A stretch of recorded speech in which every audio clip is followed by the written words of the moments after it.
Assalamualaikum warahmatullahi wabarakatuh. Alhamdulillah walhamdulillah summalhamdulillah. Yang sama-sama kita muliakan, ngikutin omongan dari Pak Wakil. Kalau saya sebutin satu-satu kelamaan, udah jam 12. Bapak Ibu hadirin sekalian, tadi sudah banyak kita dengar nasihat, baik masalah haul maupun masalah ilmu. Saya sedikit saja keterkaitan dengan bulan Rajab. Kata ulama, kullu syai'in sababa. Setiap sesuatu pasti ada sebabnya. Termasuk peristiwa Isra Mi'raj itu ada sebabnya. Ini saya akan merangkul ucapan Pak DPD termasuk Pak Wakil Gubernur biar nyambung omongannya. Apa sebabnya? Dalam sejarah namanya Amul Huzni. Apa itu Amul Huzni? Tahun kesedihan. Mengapa dikatakan tahun kesedihan? Yang pertama, paman beliau yang namanya Abu Thalib meninggal dunia. Ibu bapak, Nabi itu punya paman 11, bukan satu. Yang lain meninggal, Nabi nggak taruh duka cita. Tapi anehnya, ketika Abu Thalib meninggal, Rasul sangat berduka cita. Padahal Abu Thalib belum pernah mengucapkan 2 kalimat syahadat. Apa rahasianya? Ternyata Abu Thalib sekalipun belum pernah mengucap syahadat, bela Islam mati-matian. Tapi anehnya di Merangin, tiap hari baca syahadat, berantem nggak habis-habisnya. Ya. Betul. Apalagi zaman sekarang, zaman partai ya. Kadang-kadang beda partai sama-sama baca syahadat ribut. Ada. Kadang-kadang beda pilihan ribut. Maaf, umat Islam sekarang lagi diajak-ajak dengan bahasanya bahasa orang kesana. Syiah ngatain Sunni, Sunni ngatain Wahabi, Wahabi ngatain Syiah. Padahal semuanya baca syahadat. Kalau ini kita timbulkan, jangan harap apa yang tadi disampaikan oleh Ketua DPD kita, umat Islam akan bersatu, itu tidak akan terjadi. Kunci pertama, umat Islam harus bersatu. Kata Nabi, kun kaliyadain walatakun kal uzunain. Hei umat Islam, jadilah anda 2 tangan, jangan jadi 2 telinga. Hidup kalau kayak kuping gak bakalan akur. Kenapa? Dari dulu sampai sekarang kuping kanan sama kiri belum pernah ketemu. Gak akur. Kuping kanan mau ke sana, kiri mau ke sini ya. NU mau ke sini, Muhammadiyah mau ke situ. Gak akur. Tapi kata Nabi, kun kali adain, jadilah 2 tangan. Kenapa? Ternyata tangan kompak. Buktinya tangan kiri gatel yang garukin kanan, yang kanan gatel yang garukin kiri, dua-duanya gatel bareng. Ya, asik. Benar, betul. Ini yang sulit di umat Islam sekarang. Gara-gara sholat taraweh beda, ribut. Yang 20 rakaat bilang yang 8 rakaat, 8 rakaat pelit. Orang pelit masuk neraka. Kata yang 8, 20 bid'ah masuk neraka. Akhirnya yang 20 di neraka, yang 8 di neraka. Kata tukang ojek yang nggak sholat, kalau gitu gua aja deh di surga. Begitu deh. Artinya apa? Sekarang sudah nggak zamannya lagi kita perbedaan prinsip, ya Pak ya. Yang penting satu, Tuhannya sama-sama Allah, kitabnya sama-sama Quran, kiblatnya sama-sama Ka'bah, sholatnya sama-sama 5 waktu, nabinya sama-sama Nabi Muhammad. Itu adalah saudara kita. Betul? Betul? Kecuali nabinya lain. Ada yang bilang nabi yang terakhir bukan Muhammad, namanya Mirza Ghulam Ahmad, lahirnya di India. Itu mah namanya Ahmadiyah. Nggak mungkin. Masa nabi dari India? Loh, kalau nabi dari India nggak boleh ngeliat tiang, muter aja muter. India. Lagi kalau nabi dari India musuhnya bukan orang kafir, tuan takur. Ini bahaya saudara. Belum lama di Jawa ada nabi palsu namanya Bejo. Lah kalau Bejo jadi nabi baca selawatnya bingung, Allahumma sholli ala Bejo. Ini berarti lain, betul. Zaman sekarang jangan lagi ributin masalah kunut. Pak, Ibu, kita ini sekarang lebih sibuk dengan yang sunnah ketimbang sibuk dengan yang wajib. Oke, saya tanya, kalau dalam sholat nunjuk sunnah apa wajib? Nunjuk. Waktu tahiyat dalam nunjuk sunnah atau wajib? Sunnah. Wajib. Loh kalau nunjuk wajib kesian yang tangannya buntung gimana? Tangannya buntung nunjuk wajib, kanti kiri asadu alam segitu ya. Sunnah. Artinya apa? Ketika Anda tahiyat boleh nunjuk boleh enggak usah diributin. Ada yang tahiyatnya diam aja begini dari mulai astahiyat berdiri, boleh nggak? Boleh. Ada yang ketika syahadat baru naik ashadu an la ilaha illallah, boleh nggak? Boleh, sunnah. Ada yang bergerak attahiyatul mubarakatuh, boleh nggak? Boleh, sunnah. Mau nunjuk boleh nggak boleh? Malah kita ributin nunjuk. Yang nggak boleh yang dibuat main tuh nggak boleh. Attahiyatul mubarakatuh, nah itu nggak boleh. Setil. Jadi yang pertama apa? Umat Islam harus kompak. Sebab kalau nggak kompak bahaya. Buktinya mana? Udah kelihatan.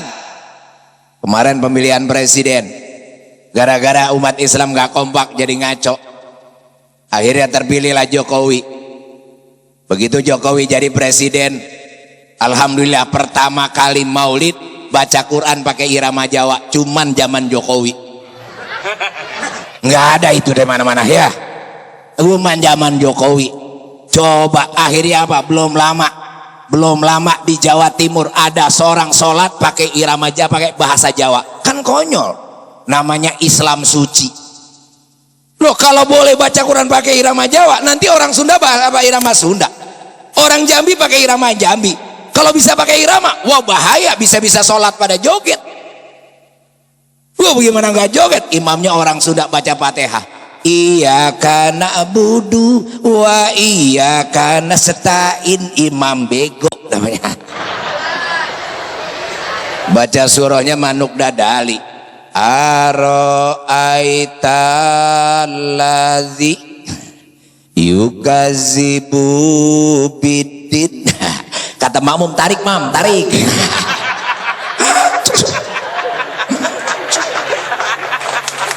Ini bahaya. Apalagi kalau sholat pakai bahasa masing-masing, lebih bahaya lagi. Dan orang Sunda sholatnya bahasa Sunda, orang Jambi bahasa Jambi, bisa ngaco. Bukan hanya ngaco, bisa berantem. Imamnya orang Sunda, begitu takbir bahasa Sunda, kata imam, Gusti Nu Agung. Makmumnya sebelah kanan orang Padang, pakai bahasa Padang, Tuhan nan gadang. Sebelah kiri Betawi, Tuhan gede banget. Berantem sudah. Makanya ini perlu persatuan. Kenapa? Biar umat Islam benar. Zaman sekarang ini bahaya. PKI di mana-mana. Coba dulu presiden yang lain belum ada berani PKI, sekarang ada bendera PKI di mana-mana. Padahal jelas-jelas musuh umat Islam. Kenapa? Dia ada mulai dari zamannya SI, Sarekat Islam sudah ada yang namanya Muso, Tan Alimin, Tan Malaka Alimin. Itu PKI bahaya, itu musuh umat Islam. Jangan hidup di Indonesia, pertahankan NKRI, itu wajib. Ini umat Islam jangan salah. Ini ngaco aja zaman sekarang. Bagaimana saya bilang presiden gak ngaco? Pesantren dicurigain sarang teroris, pala lu bejad. Seorang teroris. Kiai banyak dari sini. Pernah nggak saudara, maaf saya tanya, pernah nggak kiai ngajarin saudara perang dengan negara sendiri? Gak ada. Pernah kiai bilang, ayo kalian bikin bom, meledakan? Nggak ada. Teroris bukan orang pesantren. Nyalain pesantren lagi ya. Siapa bilang? Ini bahaya zaman sekarang ini. Islam selalu diadu domba. Makanya umat Islam harus bersatu nih. Kiai Zakaria bagaimana? Coba tuh panti-panti jombo yang peduli siapa? Umat Islam. Bukan undang-undang doang. Undang-undang lihat. Fakir miskin, anak telantar dijamin oleh negara. Mana negara yang jamin? Kiai Zakaria.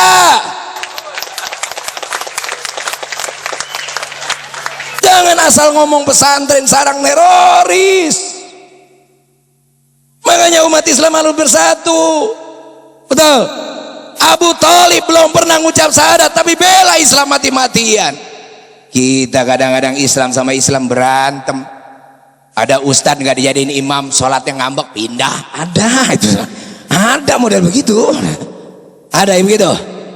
Ada. Katanya umat Islam. Baik. 3 bulan setelah pamannya meninggal, Istrinya meninggal dunia. Bu. Khadijah waktu meninggal umurnya 65 tahun, anaknya sudah 9. Saya mau tanya, kalau perempuan umur 65, anak 9 kira-kira masih kenceng apa udah peot? 65. Itu perempuan dulu, Bu. Perempuan dulu, bukan sekarang. Kalau sekarang banyak make up. Kalau dulu kan bedak pipa nomor 5. Kalau habis dipakai ditepak ngebul.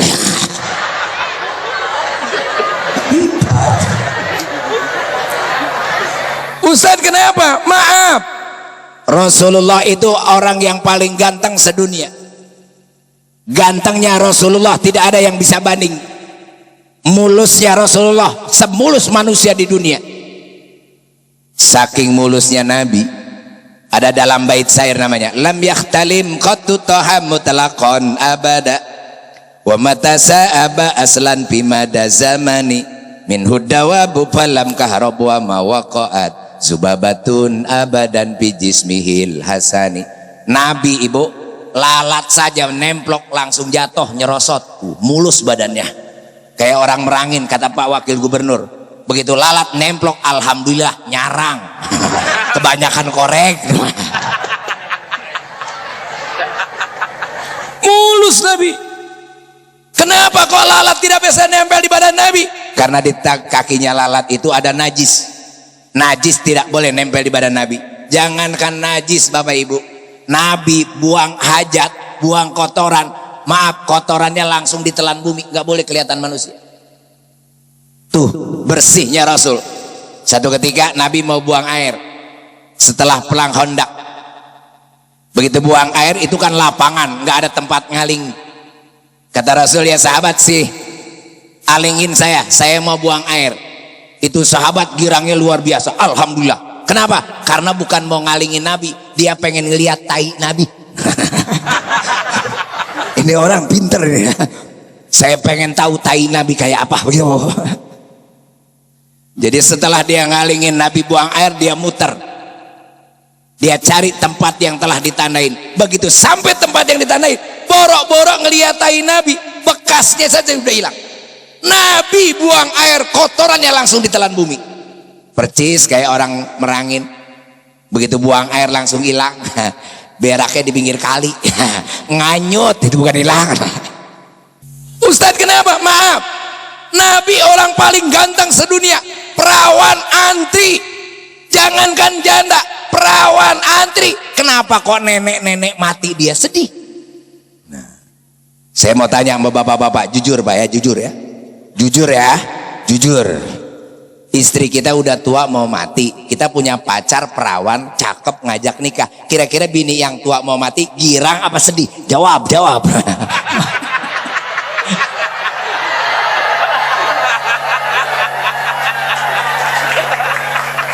Belum mati aja disuruh mati. Mati lu gitu. Ini Rasulullah luar biasa. Perawan antri, kenapa kok nenek-nenek mati dia meninggal? Padahal perawan antri. Oh, ternyata rahasianya istri soleha. Istri kalau soleha, suami nggak ngelihat cakep, nggak ngelihat jelek, nggak ngelihat tua, nggak ngelihat muda, timbulnya sayang. Itulah kata Quran, Kalau rumah tangga pengen bahagia, jangan mengandalkan cinta. Cinta akan hilang. Allah bilang mawaddatan warahmah, cinta dan kasih sayang. Orang cinta dengan harta, hartanya hilang, cintanya hilang. Orang cinta dengan jabatan, jabatannya jatuh, cintanya akan jatuh. Orang cinta dengan ganteng, gantengnya hilang, cintanya hilang. Waktu nikah gantengnya luar biasa, baru seminggu ketabrak kereta menyon. Hilang.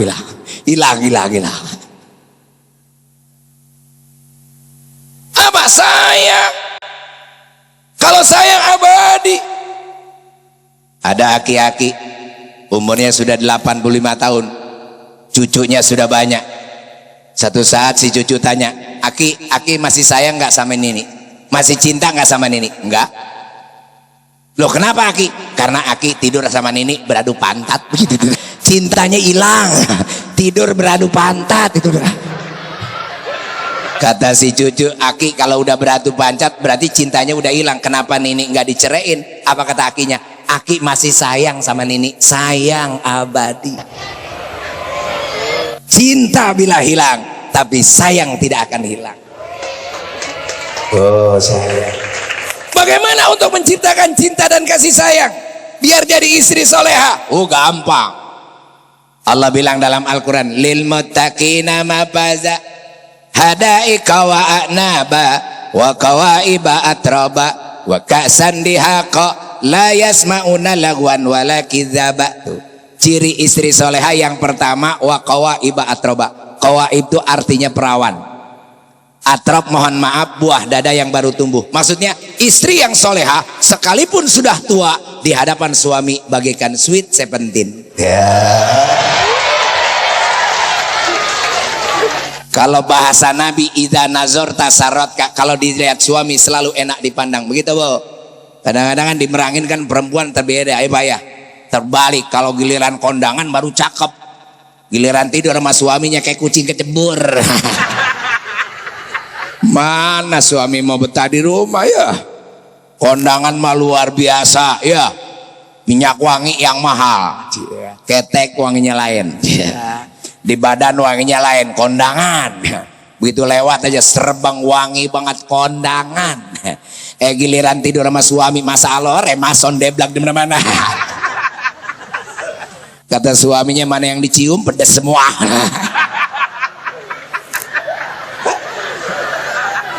Kondangan mah hebat. Buka lemari pakaian mau kondangan nih ibu ya, pasti baju yang dipilih Pak yang baru yang mahal kondangan. Pasti baju yang dipilih yang baru yang mahal kondangan. Giliran tidur sama suami masa Allah mana kutang lain sebelah.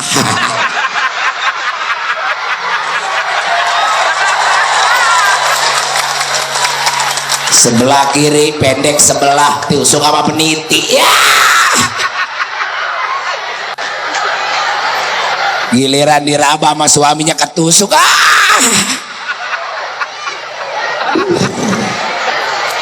kondangan gak cakep.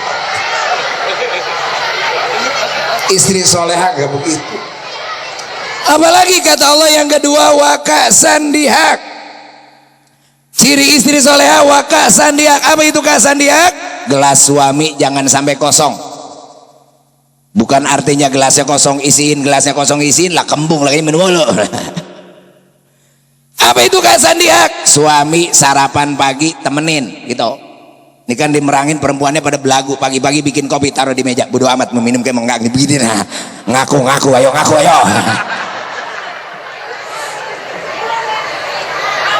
Ustadz, kenapa sih pakai ditemenin belagu amat? Bukan belagu. Kalau ada istri seperti tadi dilarang oleh Allah. Kenapa? Seolah-olah istri menghina suami, makanya dilarang. Loh, menghina dari mana Ustadz? Oh, coba saya tanya. Kalau ada kopi, ada kue ditaruh di pojokan, kemudian ditinggal, namanya apa? Sajen. Sugu, benar. Sajen buat siapa? Setan. Berarti suami ibu kurang ajar. Islam ajarannya bagus. Bu, kalau perlu bukan cuman sarapan temenin, kalau perlu suami mau berangkat usaha, siapkan alat usahanya. Kenapa? Kalau usahanya sukses, baliknya sama ibu. Betul.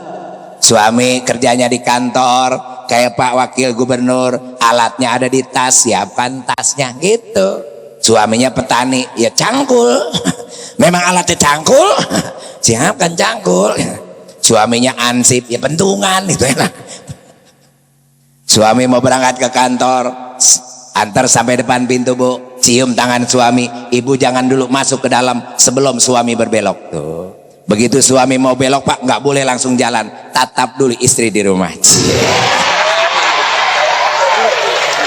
Begitu suami menatap istri di rumah, istri dari rumah kiss bye. Ustadz belagu amat orang merangin pakai kisbay. Jangan salah, kisbay itu ajaran Nabi Ibrahim. Ibu kalau kisbay dengan suami dapat pahala. Yang ngajar kisbay Nabi Ibrahim. Ibu bapak kalau pergi ke Mekah mau mencium Hajarul Aswad, jarak terlalu jauh nggak usah disamperin, cukup dari jauh, namanya istilam. Apa itu istilam? Kisbay.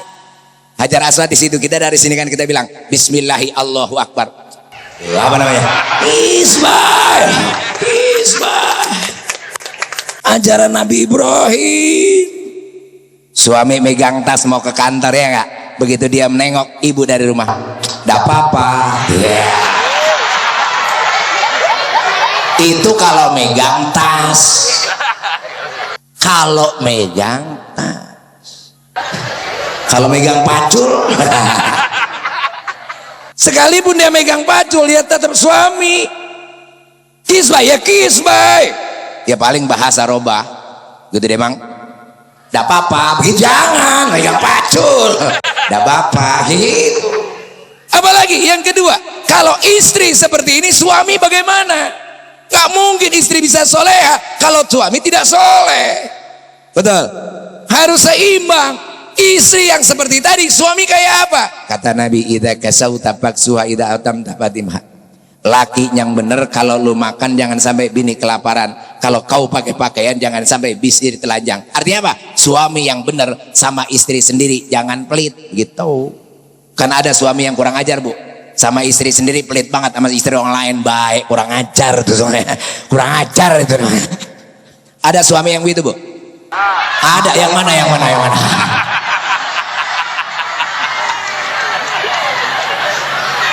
Apalagi yang budak-budak suka sawer tuh ya. Oh, kalau ada suami yang suka nyawer tuh saya bilang manusia goblok bin tolol. Tahu goblok bin tolol? Minum es ditiupin, goblok bin tolol. Minum es ditiupin. Kenapa? Joget sama biduan, jogetnya aja dosa. Nabok pantat biduan bayar, udah dosa bayar, goblok. Ustadz, saya hobi joget, kenapa dilarang? Oh tidak, Quran tidak pernah melarang joget, hadis tidak pernah melarang joget. Joget boleh, tapi yang halal. Saya nggak mau munafik, Pak. Bu, saya nggak mau munafik, saya juga seneng joget. Orang nggak dilarang, giliran saya pengen joget, saya setel kaset di kamar, joget sama istri berdua. Iya, emang apa? Boleh nggak? Boleh nggak? Boleh nggak? Boleh joget sama istri berdua, tabok pantat yang kanan, bayar cepet. Ya. Kata istri, kiri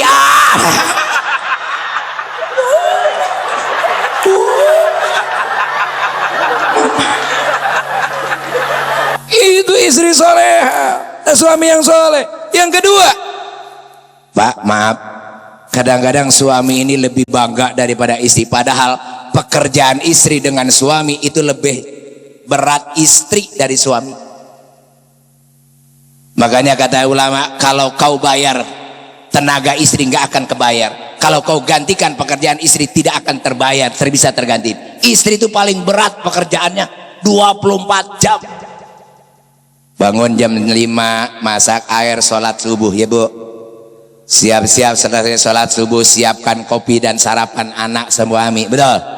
Suami sarapan, anak sarapan, berangkat sekolah, cuci piring, betul? Selesai cuci piring, siapin cari sayur-sayuran, ya. Dapat sayuran, ambilin pakaian kotor, masukin ke rendeman, betul? Kemudian dia mulai tuh siap-siap masak sayuran, sambil masak sayuran nyuci piring, nyuci pakaian, betul? angkat sayuran, jemur pakaian, udah jam 12 siang. Jam 12 siang anak pada makan, angkat jemuran, Ibu.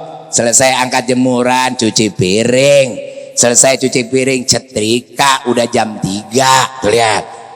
Begitu jam 3 anak makan sore, suami makan sore, cuci piring. Tuh lihat.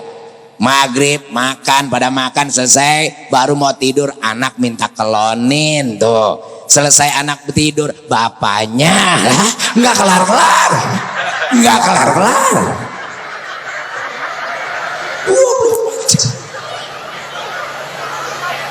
Makanya andai kata kau gantikan pekerjaan istrimu nggak akan bisa. Kau gaji istrimu nggak bisa, berat. Terus Paling minim kata Nabi, dengan bahasa kau bayar istrimu.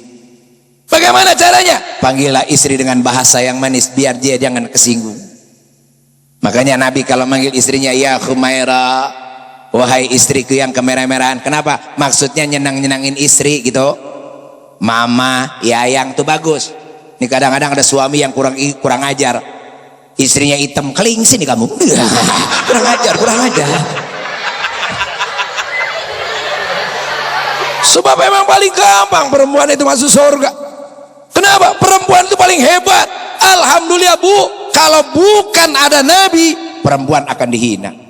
Betul. Dulu ada namanya zaman jahiliyah. Betul. Apa itu jahiliyah?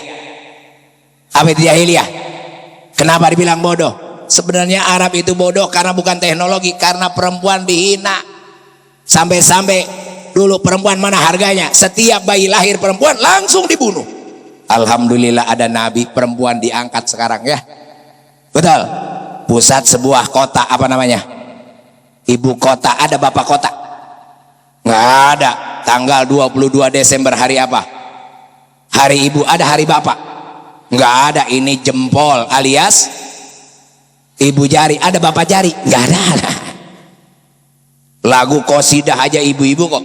Ibu kaulah wanita yang mulia. Ada nggak? Bapak? Nggak ada. Ya, hafal nggak lagunya? Ibu kaulah wanita yang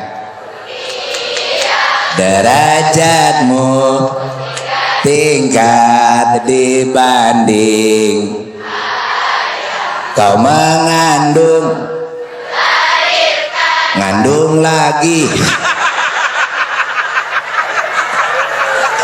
lahir lagi.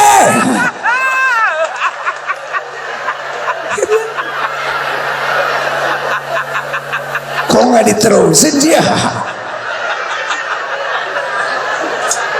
Perempuan itu hebat.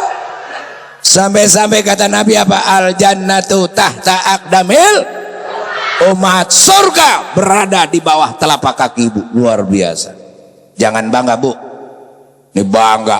Surga di kaki ibu. Pulang-pulang suaminya diomelin. Ah, jangan macam-macam. Kenapa? Surga di kaki saya. Bukan begitu. Justru harus hati-hati. Nabi bilang surga berada di bawah kaki ibu. Ini jangan mesti hati-hati. Boleh saya nanya Bu? Bu, boleh saya nanya? Kalau surga di kaki ibu, nerakanya ada di mana? Di kaki bapak. Ayo. Nabi bilang surga di kaki ibu. Kalau gitu nerakanya di mana? Lo kalau di kaki bapak mah enak, tinggal injek-injek kan neraka habis sudah. Surga semua kita. Kalau surga di kaki ibu nggak mungkin neraka di kaki bapak. Masa nyebrang? Nggak bisa nyebrang. Kalau gitu di mana? Kalau surga di kaki ibu berarti neraka di pala ibu. Begitu. Kok jadi serem ya? Emang begitu. Kalau yang mahal ada di bawah, otomatis yang murah naik ke atas. Kayak ibu beli kerudungan 25.000, naruhnya di mana? Pala. Beli sepatu 100.000, naruhnya di mana? Terbalik, yang mahal di kaki. Artinya apa? Perempuan itu gampang ke surga, gampang ke neraka. Kalau perempuan pengen gampang ke surga, yang pertama didik anak menjadi anak soleh dan kayak di sini nih. Saya sependapat dengan Pak Ketua DPD. Anak madrasah jangan suka ingin jadi ustadz doang, betul. saya tahadus bini mah. Saya pendidikan saya, maaf, ini bukan kayak sombong, tapi untuk sekedar buat memacu semangat adik-adik. Saya pendidikan saya adalah madrasah ibtidaiyah, sanawiyah, aliyah. Selesai saya di IAIN, kebetulan juga sama-sama dengan Pak Wakil Gubernur. Adik, maaf, kerjaan saya bukan hanya ustadz. Saya adalah teknisi komputer. Lulusan madrasah, siapa bilang buta dengan teknologi? Saya asli lulusan madrasah, saya adalah ahli teknologi komputer. Nggak ada madrasah ketinggalan. Maaf, Bapak Ibu mungkin pernah ngelihat alat terapi yang pakai air, kemudian kaki kita direndam, mungkin di sini sampai, kemudian keluarlah hijau, kuning, coklat. Siapa yang menciptakan? Ini orangnya. Ini Abu Bakar, pencipta alat terapi. Itu dia orangnya. Bukan madrasah telat dengan teknologi, siapa bilang? Jadi kita di pendidikan agama minimal teknologi yang berbasis agamis. Orang yang ahli pemerintahannya ahli agamis. Contoh Pak Gubernur kita berani menyatakan amanah dan jujur. Ini kalau bukan ahli madrasah nggak mungkin berani, saudara. Nggak mungkin berani, saudara. Kenapa? Pantang zaman sekarang udah dikasih tahu. Kalau zaman Nabi Yusuf, tuh lihat, zaman Nabi Yusuf di penjara dulu baru jadi raja. Nabi Yusuf di penjara dulu baru jadi raja. Kalau sekarang jadi raja dulu, ntar di penjara. Itu terbalik. Kenapa? Karena kejujuran tidak ada. Makanya lihat, sikap ini yang harus kita lakukan.